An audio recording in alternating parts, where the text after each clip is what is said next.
Hey y'all, I'm back with a revelation from the Lord. It's been a minute since I've given a prophetic word or revelation or whatever, because God has just been having me learn things on my own. Anything that He's revealed to me, He's had me just write it down, and it's been just for me. But this that He revealed to me today, I had to pay attention and make sure that I got this to His people. And He gave me revelation through the Disney movie Holes. And He is so good for giving me revelation through movies and stuff like that. But here we go. So one thing that I want to focus on in this video is the who you meet, destiny helpers, kingdom spouses, etc. The why you meet them, because it's God ordained, it's purposeful, and the results of you meeting these people for purpose, which is God's plan being fulfilled and God receiving all glory. And when you perform your service and you walk in your purpose and you help others and you serve, and because of obedience you receive blessings from the Lord. So anyway, this is a word about breaking generational curses and stuff like that. So the movie Holes, as example, as imagery, I want to start off by saying that in the movie, one of Stanley Yonat's great grandfathers, because I think he had 2 great grandfathers before. You got it. You know. One of them had treasure that was stolen by the villain Kissing Kate Barlow, and she stole the treasure, but didn't kill him. She left him stranded in the desert. So you want to make sure that you were paying attention. Pay attention. Stay with me. After she has had him stranded in the desert, after she stole his treasure, he found refuge, is what they say. He found refuge on a mountain called God's Thumb.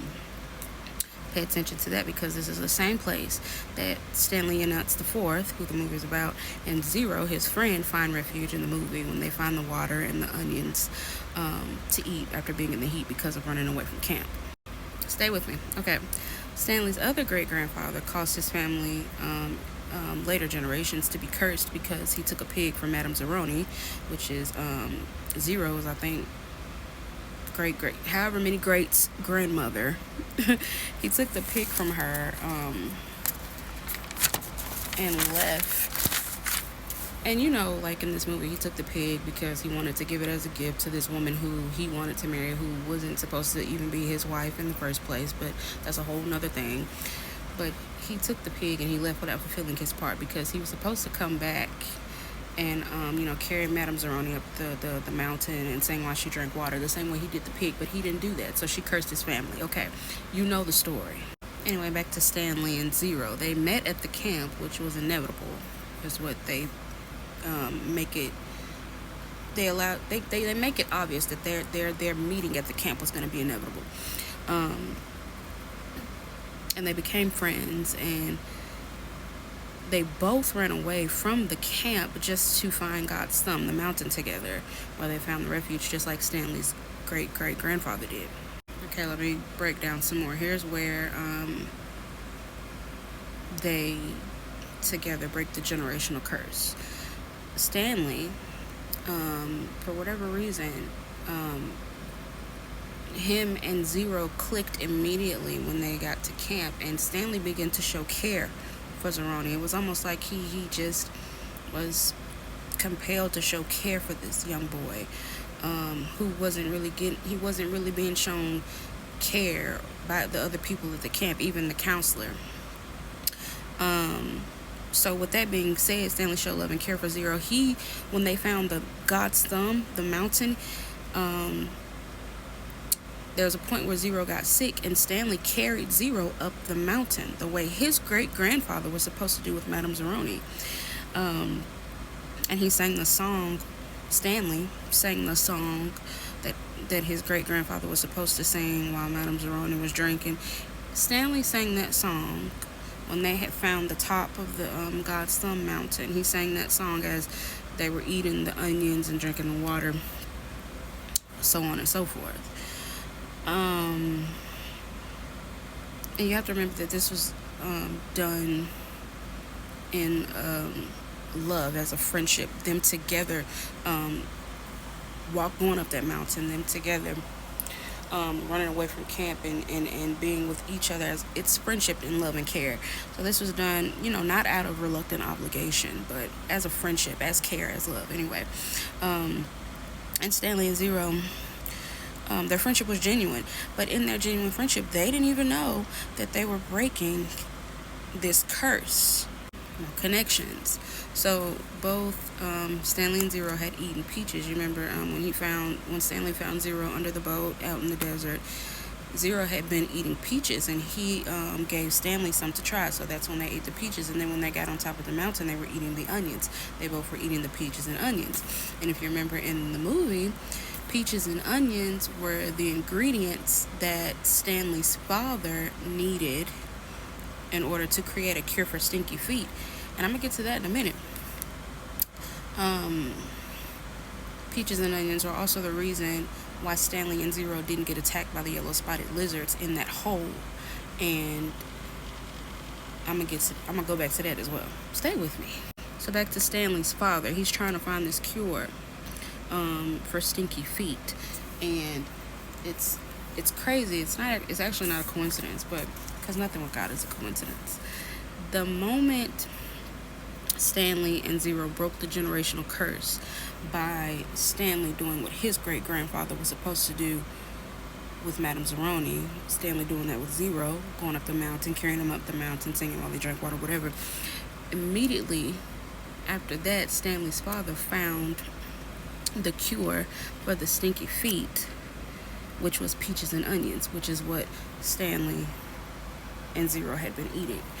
And so that is opportunity, because in him finding that cure, they were able to come up with this product called Sploosh, which is at the end of the movie. They have a commercial for it and everything. So this opportunity is a blessing from God, because this curse was broken.